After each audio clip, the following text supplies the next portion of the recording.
น้องชนึงเด้อ กอผลกระตาไล่สองขัดบีพี่น้อง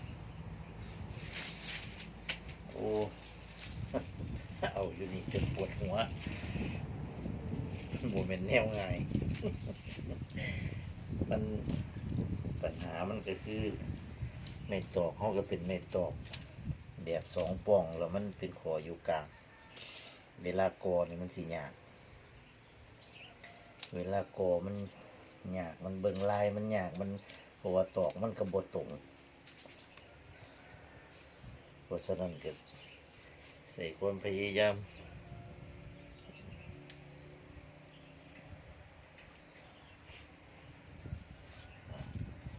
สารมาได้ครั้งหนึ่งได้ประมาณนี้แหละครั้งที่สองในกระสานพี่กันนี่แหละพี่น้องครั้งที่สองก็ได้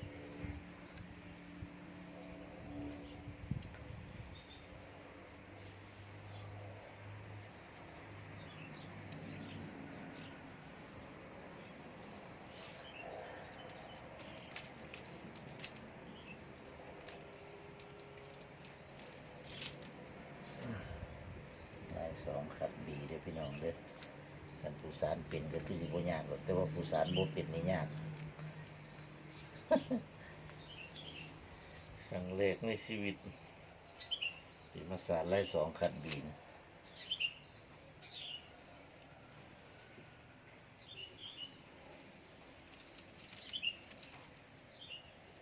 ขัดบีนี่มันเป็นแนวง่ายปานใดสินะจักเสียอธิบายไว้จังไดพี่น้องก็เบิ่งเอาก็แล้วกัน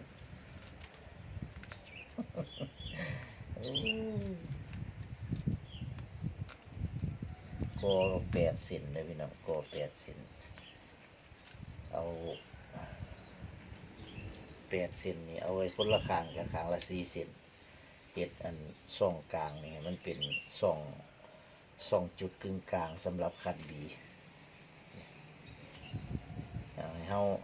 ฮาแบ่งไว้ข้างละ4 เซน4 เซนนี่มันสิเป็นทางกลางบ่ให้จอดกัน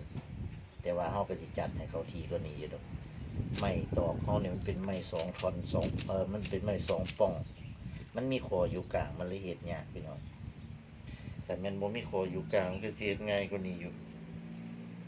มันเบิ่งยากบางเที่ยเฮาก็เบิ่งบ่รู้ บางเที่ยเฮาก็เบิ่งบ่ออกเอาซั่นเถอะ2คันไล่2ธรรมดาไล่2อันนั้นธรรมดานี่ก็แต่ว่าพื้นนั่นถ้าจัดเฮากอไล่2ธรรมดามันสิง่ายอยู่แต่ว่านี่กอไล่2ขัดบีนี่มันสิยากหม่องจังซี่แหละอันนี้เฮาก็ต้องมาขัดบีอีกจังซี่นะ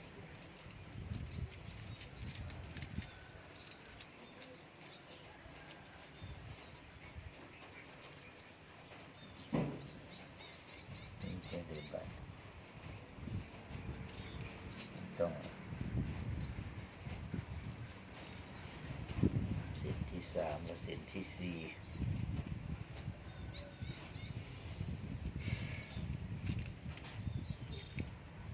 ต้องแบบนี้เห็นบ่มันบีมันกลับไปกลับมาเด้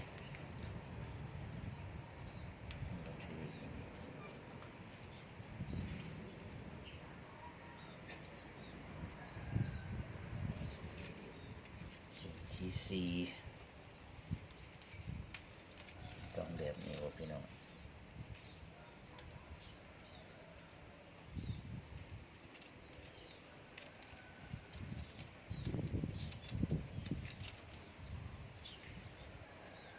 แต่ว่าท่านผู้เป็นสารเป็นก็บ่ยากหรอกว่าแต่ว่าผู้เรียนสารใหม่นี่มันยาก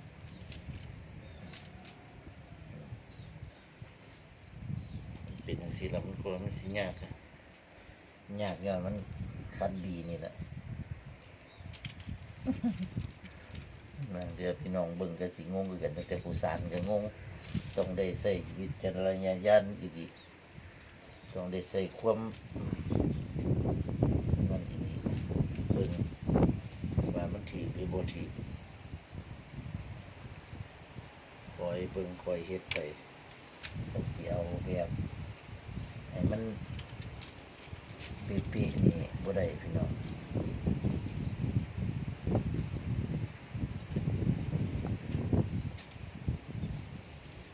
สิลงมันขัดมั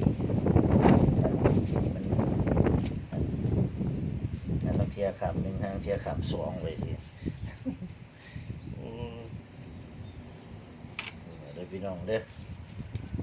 แต่ดีได้แต่ใบเสียแล้วเนี่ยแบบเนี้ย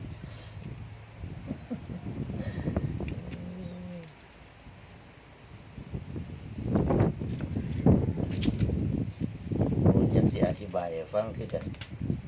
ผู้สารก็ได้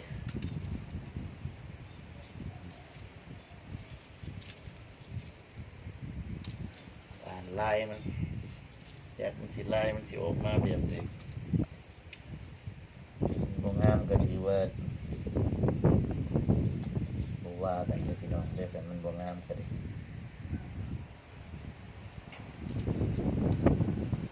นี่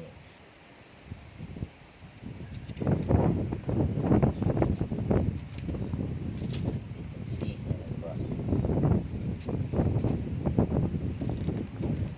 กันมันบ่ถือมันจัดบ่เข้าเลยเด้อพี่น้อง1 2 3 4 5 6 7 8 9 10 1 2 3 4 5 6 7 8นี่มาเลยพี่น้องเด้อ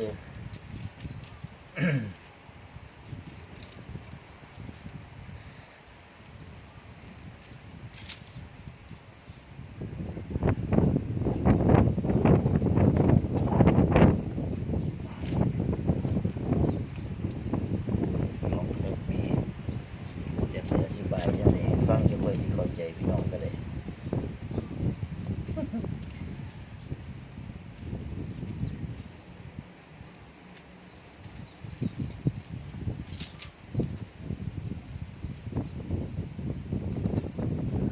มีขาม2ขาม1นี่ก็พอมันนะ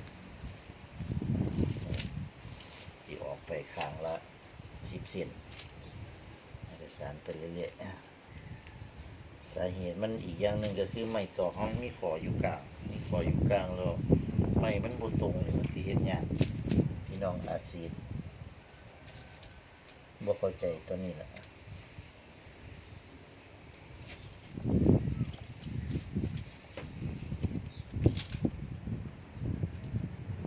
ไอ้2คันบีนี่ก้นมันสิเป็นลาย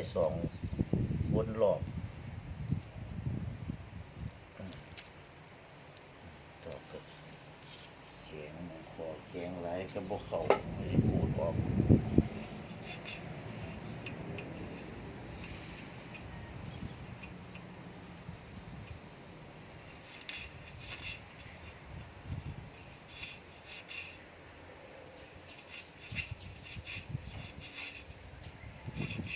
บ่เสมอกันมันตอกมันอ่อนเสมอกันแท้มันบ่มีปัญหา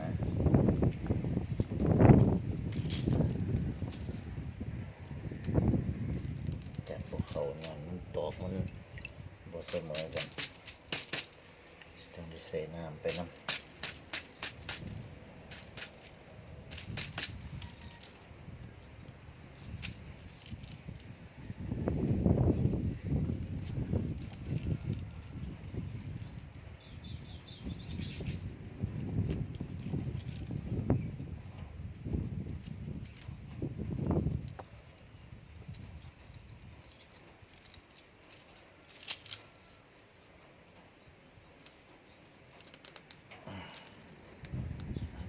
พี่น้องเด้อวิธีสานก็ได้บ่รู้สิอธิบายให้ฟังจังได๋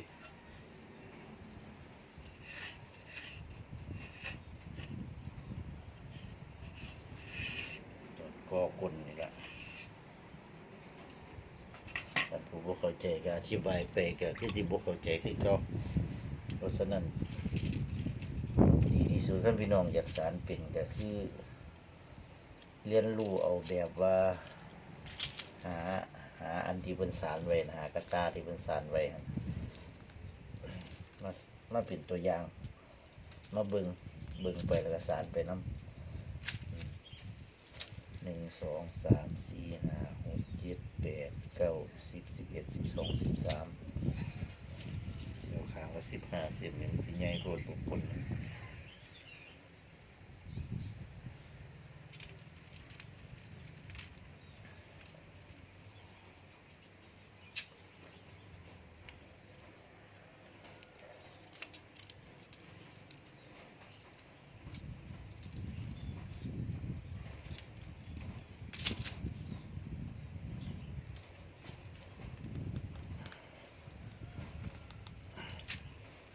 เป็นกระตา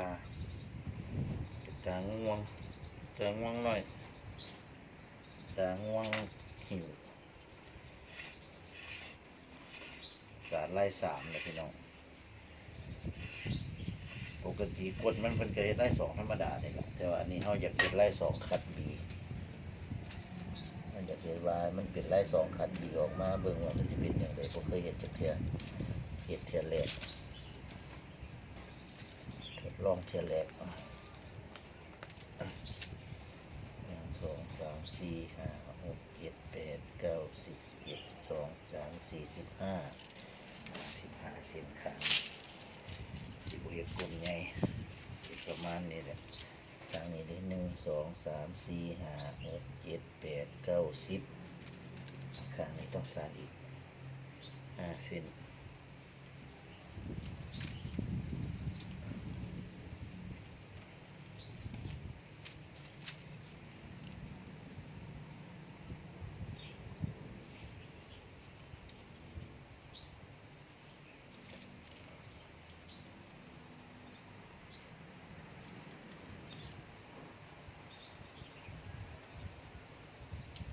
ครับจนสารเป็นเรายังบ่ถึงอยู่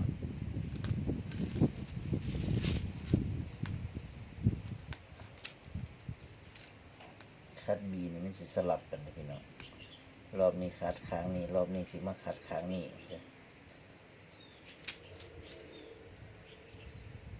รอบนี้คัดค้างนี้รอบนี้ก็มาคัดค้างนี้รอบนี้ก็มาคัดค้างนี้จะมาคัดค้างนี้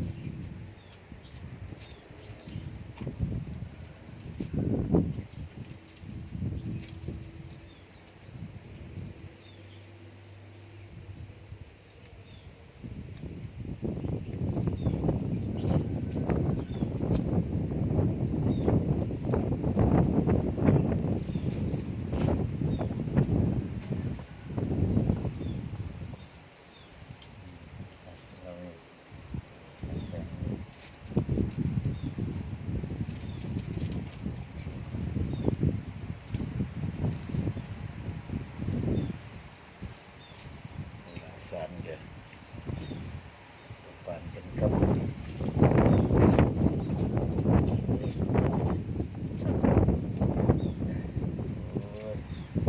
ี่ยบ่ถืออะไร2 คัดดี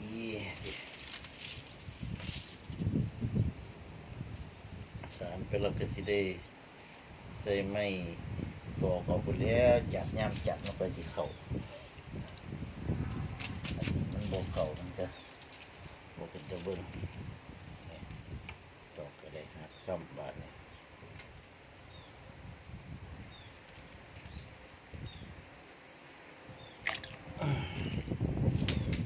ใส่น้ำ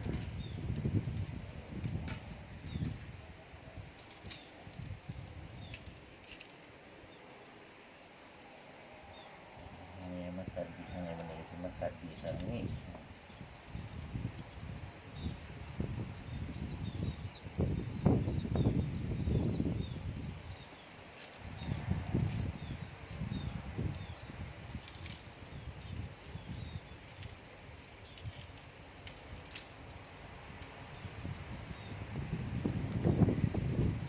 บอกเลยว่านี่เป็นครั้งแรกเลยพี่น้อง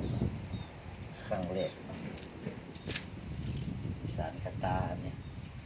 เคยสารตั้งแต่กระซาปีนะเคยสารอยู่กระซาปี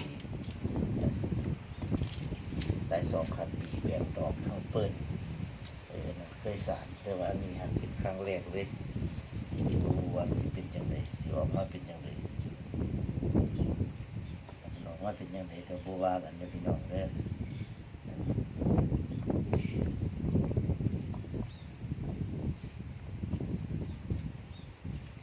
จังไดก็น้องก็คอยเบิ่งคอยติดตามเอาสิเป็นจังได1 2 3 4 5 6 7 8 9 10 11 12 13 14อีกเส้นหนึ่ง15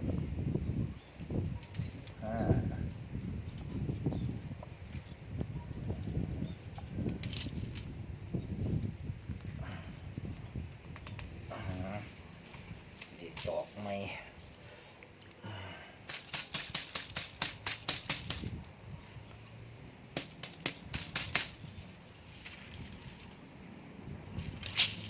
การออกทางนี้เลยพี่น้องการออกไปสู่ค้าง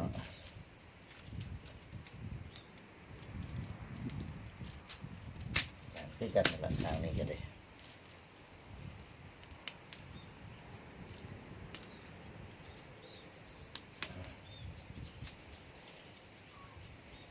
แล้วเราจะก็จะได้เอาไม้มาตอกจัดเวลาเขาจัดเขาจะได้เอาไม้มาจัดมาตอกเขา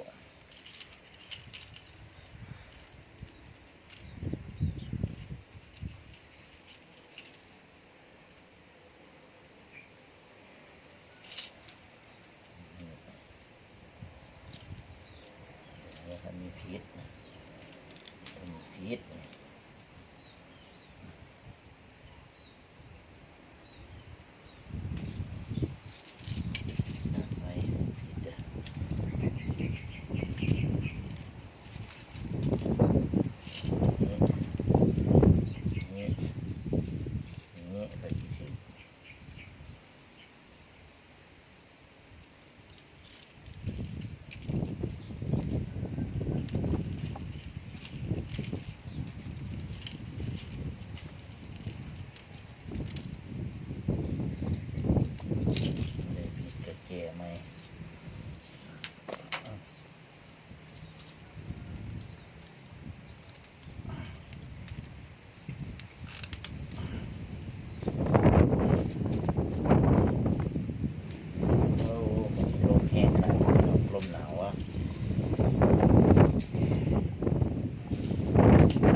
ใส่บีขวาเวลาเขาสารไปเขากระเบิงมันจะมีบีใส่บีขวาขันเส้นหนึ่งก็จะไปขันบีเท่านึงเขาสารเส้นแรกนี่บวกขันบีเส้นที่2เขาจะมีหมอกขันบีใส่เพิ่นบีใส่อันนี้เส้นที่3เขาบวกขันบีสารไปเลยสารไล่2ธรรมดาเส้นที่4เขาก็จะมาขันบีขวาเส้นที่5เขาก็สิมาสารคัดบีอันบ่ได้คัดบีเส้นที่5สารไปเลยไล่2ธรรมดาเส้นที่6เขาสิมาคัดบีแต่ว่าเป็นบีขวาเส้นที่6สิบีข้างขวาคัดข้างนี้หากันไม่ตอกกระแข็ง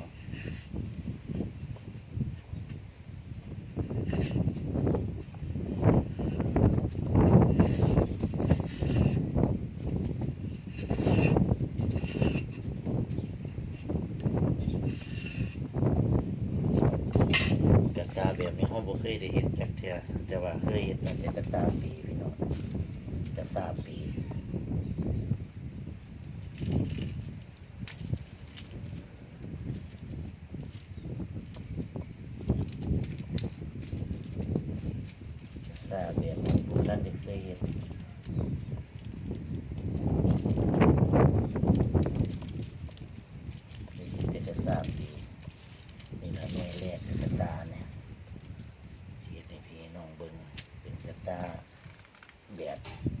ลายสาม